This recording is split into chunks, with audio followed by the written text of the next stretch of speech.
ಈಗಾಗಲೇ ಇಡಿ ವಿಚಾರಣೆ ತುಂಬಾ ಜೋರಾಗಿ ನಡೀತಾ ಇದೆ. ಪ್ರಮುಖವಾಗಿ ವಾಲ್ಮೀಕಿ ನಿಗಮದ ಹಗರಣದಲ್ಲಿ ಇಡಿ ವಿಚಾರಣೆ ಮಾಡಿದಷ್ಟೂ ಹೆಚ್ಚೆಚ್ಚು ವಿವರಗಳು, ಹೆಚ್ಚೆಚ್ಚು ಮಾಹಿತಿಗಳು ಬಹಿರಂಗವಾಗ್ತಾ ಇದೆ. ಮೂಲಗಳ ಪ್ರಕಾರ ಈಗ ನಾಗೇಂದ್ರ ಅವರ ವಿಚಾರಣೆಯನ್ನ ಇಡಿ ತುಂಬಾ ಇಂಟೆನ್ಸಿವ್ ಆಗಿ ಮಾಡ್ತಾ ಇದೆ ಅನ್ನುವಂಥ ಮಾಹಿತಿ ಲಭ್ಯವಾಗ್ತಾ ಇದೆ. ಈಗಾಗಲೇ ಸಿಕ್ಕಿರುವಂತಹ ಮಾಹಿತಿಯ ಪ್ರಕಾರ ಕುರಿಗಾಹಿಗಳ ಅಕೌಂಟ್ಗೆ, ಖಾಸಗಿ ವ್ಯಕ್ತಿಗಳ ಅಕೌಂಟ್ಗೂ ಕೂಡ ಈಗ ನಿಗಮದಿಂದ ಹಣ ವರ್ಗಾವಣೆಯಾಗಿದೆಯಂತೆ.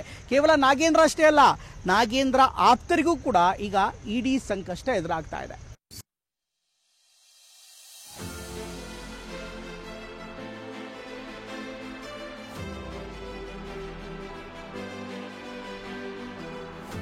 ವಾಲ್ಮೀಕಿ ನಿಗಮದಲ್ಲಿ ಹಗರಣದ ರಹಸ್ಯ ಬಗೆದಷ್ಟು ಬಯಲಾಗ್ತಾ ಇದೆ. ಇಡಿ ಇಕ್ಕಳದಲ್ಲಿ ಸಿಲುಕಿರುವ ನಾಗೇಂದ್ರ ಅವರನ್ನ ತೀವ್ರ ವಿಚಾರಣೆ ನಡೆಸಲಾಗ್ತಾ ಇದೆ. ಇಂಚಿಂಚು ಜಾಲಾಡ್ತಿದ್ದಾರೆ. ಇದೀಗ ಆಪ್ತರಿಗೂ ಸಂಕಷ್ಟ ಎದುರಾಗಿದೆ. ಇವತ್ತು ಆಪ್ತ ಹರೀಶ್ PA ದೇವೇಂದ್ರಪ್ಪ ಅವರನ್ನ ನಾಗೇಂದ್ರ ಮುಂದೆನೆ ಮುಖಾಮುಖಿ ವಿಚಾರಣೆ ಮಾಡಲಾಯಿತು. ದೇವೇಂದ್ರಪ್ಪ ಮತ್ತು ಹರೀಶ್ ಹಣ ಪಡೆದ ಬಗ್ಗೆ ಇಡಿಗೆ ಮಾಹಿತಿ ಸಿಕ್ಕಿತ್ತು. ಇದೇ ಆಧಾರದ ಮೇಲೆಯೂ ಇಡಿ ಅಧಿಕಾರಿಗಳು ವಿಚಾರಣೆ ಮಾಡಿ ಹಲವು ಮಾಹಿತಿಗಳನ್ನ ಕಲೆ ಹಾಕಿದ್ದಾರೆ.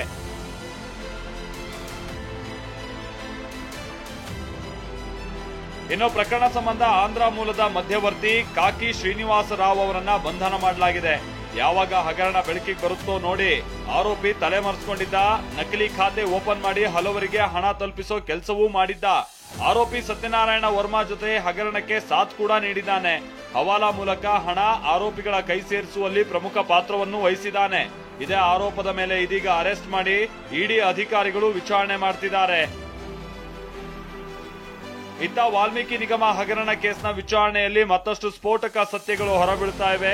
ನಾಗೇಂದ್ರ ಆಪ್ತ ಸಹಾಯಕ ನೆಕ್ಕಂಟಿ ನಾಗರಾಜ್ ಮೂಲಕ ರಾಯಚೂರಿನ ಕೋನಂ ವೆಂಕಟರೆಡ್ಡಿ ಹಾಗೂ 3 ಕುಟುಂಬಸ್ಥರಿಗೆ ಕರ್ನಾಟಕ ಗ್ರಾಮೀಣ ಬ್ಯಾಂಕ್ನ ಖಾತೆಗೆ ಹಣ ವರ್ಗಾವಣೆ ಮಾಡಲಾಗಿದೆ.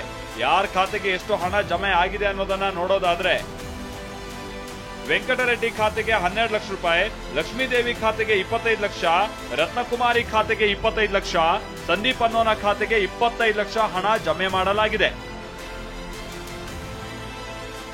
ಈ ಹಿನ್ನೆಲೆ ಸಿಬಿಐ ಸೂಚನೆ ನೀಡಿರುವ ಬೆನ್ನಲ್ಲೇ ಇಮೇಲ್ ಮತ್ತು ಬ್ಯಾಂಕ್ಗೆ ನೋಟಿಸ್ ನೀಡಿ 4 ಬ್ಯಾಂಕ್ ಖಾತೆಗಳನ್ನು ಫ್ರೀಸ್ ಮಾಡಲಾಗಿದೆ.